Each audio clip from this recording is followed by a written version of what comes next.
وما انا من المشرکین، اور میں ہرگز شرک کرنے والوں میں۔ یہ جو نعرہ مستانہ کہیے، نعرہ توحید، توحید کا نعرہ مستانہ جو لگایا حضرت ابراہیم علیہ السلام نے، یہ ہے گویا کہ پہلے امتحان میں انسان کی کامیابی۔ اب امتحان عملی شروع ہو گئے، عقلی فطری وہ امتحان، فہم، شعور، سمجھ، فطرت کی سلامتی، عقل کی صحت، اس کا امتحان تو پاس ہو گیا۔ جب کہہ دیا انی وجہت وجہی للذی فطر السماوات والارض حنیفا وما انا من المشرکین، اب شروع ہوگا مسئلہ کہ معاشرے کے ساتھ تصادم۔ وہاں تو کسی کو پوجا جا رہا ہے، آج چاند سورج کو پوجا جا رہا ہے، مورتیوں کو پوجا جا رہا ہے، کچھ اور بادشاہ کو پوجا جا رہا ہے۔ وہاں سیاسی شرک بھی موجود تھا نمرود کی شکل میں، وہ بھی خدائی کا مدعی ہے۔ میں جو چاہوں قانون بنا دوں، جو چاہوں حکم دوں، جس کو چاہوں بخش دوں، جس کو چاہوں جیل میں ڈال دوں، جس کو چاہوں گردن اڑا دوں، میں مختار مطلق ہوں۔ اب اس پورے نظام کے ساتھ جب کشمکش ہوئی ہے تو تین خاص طور پر اس کے منظر جو قرآن نے بار بار دکھائے۔ ایک تو یہ کہ باپ کے ساتھ گھر میں کشمکش شروع ہو گئی۔ باپ چونکہ آزر وہ صنم تراش بھی تھا، اور جو ریلیجس ہائرارکی تھی اس دور میں، اس میں کسی بڑے عہدے پر تھا۔ اب اس نے کہا یہ تم کیا کر رہے ہو؟ اراغب انت عن آلہتی یا ابراہیم، اے ابراہیم کیا تم میرے معبودوں کو چھوڑ رہے ہو؟ لئن لم تنتہ لارجمنک واہجرنی ملیا، اگر باز نہیں آؤ گے تو میں تمہیں رجم کر دوں گا، سنسار کر دوں گا، اور فوراً میری نگاہوں سے دفع ہو جاؤ، فوراً میری نگاہوں سے دور ہو جاؤ۔ یہ تو گویا کہ یعنی اس انداز یہ کہ تم اگر میری نگاہوں سے نہ ہٹے اور تم نے کوئی اس کے اوپر ثبات اختیار کیا، استقلال کا مظاہرہ کیا، تو میں قتل کر دوں گا۔ اس کا امتحان پاس کرتے ابراہیم قال سلام علیکم، سلام کرتے ہوئے گھر سے نکل گئے، باہر نکل گئے۔ وہ بھی ہوا ہے جیسے مصعب بن عمیر کے ساتھ ہوا، جیسے اور صحابہ کرام کے ساتھ ہوا، گھر سے نکال دیے گئے، چھوڑ کے نکلے۔ ایک امتحان پاس۔ اب اس ماحول کے اندر ذرا وہ بتانے کے لیے کہ ذرا ان کی آنکھیں کھلے، یہ ہوش میں آئے، مورتیوں کو پوج رہے ہیں، لہذا وہ معاملہ جو قرآن مجید میں بڑی تفصیل کے ساتھ آیا ہے، کم سے کم 2 صورتوں میں،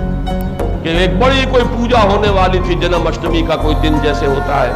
اور سب لوگوں کو چلے جانا تھا شہر سے باہر، اجتماعی کوئی پوجا باہر میدان میں ہونی ہے۔ ہو سکتا ہے کسی ستارے کی پوجا ہو، اس لیے کہ وہاں مختلف جو ہے یہ پوجائیں موجود تھی جیسے کہ ہندوؤں کے ہاں ہیں۔ انہوں نے ایک عذر کیا کہ میری طبیعت ٹھیک نہیں ہے، پیچھے رہ گئے، اور پھر بت خانے میں گھس کر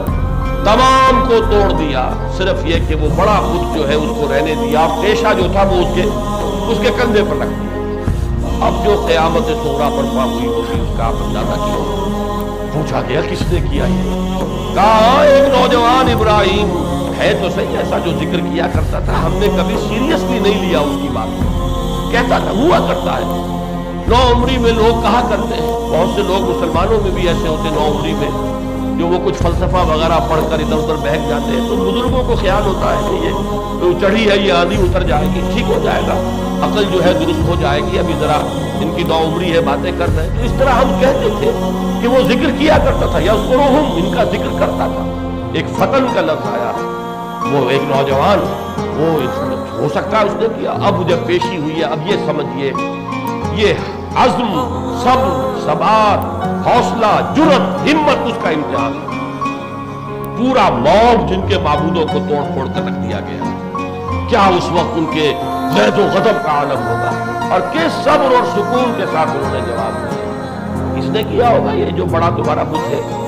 دیکھتے نہیں کہ پیشہ اس کے کندھے پر رکھا ہوا۔ اب انہوں نے کہا کہ تم جانتے ہو ابراہیم یہ بات نہیں کر سکتے۔ کہا کہ اگر بات نہیں کر سکتے تو پھر تم پر تف ہے کہ تم ان کو پوچھتے ہو۔ صاف ظاہر ہو گیا کہ اقرار کر رہے ہیں، کوئی ان کی اس میں رعایت نہیں، کوئی خوف نہیں۔ کہا ڈالو اس کو آگ کے اندر جھونک دو۔ اس کے ساتھ تیسرا منظر آتا ہے، اور وہ منظر ہے دربار میں پیشی ہو رہی ہے، جیسے کہ اصحاب کہف کی تفصیل آتی ہے، دربار میں پیش کیے گئے، اور وہاں پر مکالمہ ہوا ہے وقت کا، جو بھی وقت کا فرعون کا یہ نمرود، اس نے بھی وہ بھی خدائی کا دعویٰ دار۔ یہ تینوں امتحان پاس کر کے اب وہ جو آگ میں ڈالے جانے والا معاملہ ہے، اور اس میں قرآن مجید میں سورہ صافات میں آتا ہے کہ انہوں نے چال چلی تھی، لیکن یہ کہ بالآخر وہی ہو گئے، وہی ناکام ہوئے، اور انہی کی ذلت ہوئی۔ انہوں نے سمجھا یہ تھا جب اتنے بڑے آگ کے الاؤ کے کنارے لا کے کھڑا کیا جائے گا ابراہیم کو تو ہوش ٹھکانے آ جائے گا، باز آ جائے گا،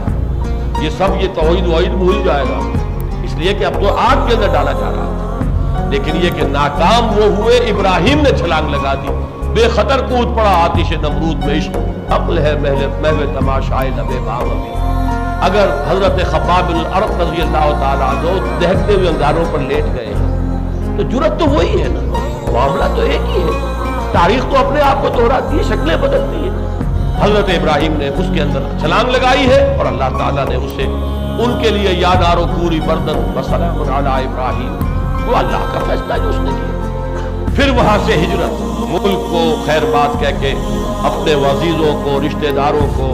اور یہ سمجھ لیجئے کہ اس زمانے میں یہ ہجرت وہ ایسی نہیں تھی کہ آپ کہیں جا رہے اور پتہ ہو پہلے سے آپ نے کہیں کوئی اہتمام بھی کر لیا اور معلوم ہو کہ وہاں ریسیپشن بھی ہونے والا ہے، یہ نہیں۔ یعنی حضور صلی اللہ علیہ وسلم اور مسلمانوں کی ہجرت کا بھی معاملہ یہ تھا کہ دارالہجرت تیار ہو چکی تھی، وہاں پر جو ہے معلوم تھا کہ انصار صحابہ، انصار جو ہے مدینے کے، وہ ریسیو کرنے کے لیے تیار ہیں۔ لیکن حضرت ابراہیم کی ہجرت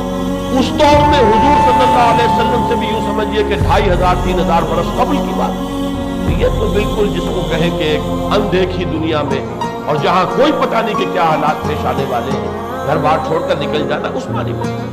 پھر شام اور پھر فلسطین اور مصر اور کہاں کہاں گھومے پھرے۔ 87 برس کی عمر میں اب دعا مانگی ہے اور اللہ سے، اور ایک بیٹا مانگا ہے، اللہ نے بیٹا عطا فرمایا۔ 13 برس کا جب بیٹا ہو گیا ہے، اب میں نے وہ الفاظ لکھے ہیں ماں کہ قسمت جو ہے یا تقدیر یا قدرت مسکرا رہی تھی کہ ابھی ہمارے ترکش میں ایک تیر باقی ہے، یہ سارے امتحان پاس کرتا چلا آیا، یہ بوڑھا ضعیف 100 برس کی عمر، اکلوتا بیٹا، اس لیے کہ حضرت اسحاق کی ولادت بعد میں ہوئی۔ حضرت اسحاق حضرت اسماعیل سے 13 برس چھوٹے، 87 برس کی عمر میں حضرت اسماعیل کی ولادت ہوئی ہے، جبکہ حضرت ابراہیم کی عمر 87 برس تھی، اور یہ واقعہ پیش آیا ہے جبکہ 13 برس کے تھے حضرت اسماعیل اور حضرت ابراہیم کی عمر 100 برس تھی، اکلوتا بیٹا، ایک ہی بیٹا 13 برس کا ہو گیا۔ فلما بلغ معه السعی، جبکہ وہ اس کے ساتھ بھاگ دوڑ کے قابل ہو گیا، جس کو آپ کہتے ہیں کہ بازو بن گیا، اب وہ برابر کا جو ہے کام کرنے والا ہے۔ اس وقت وہ امتحان دیا گیا،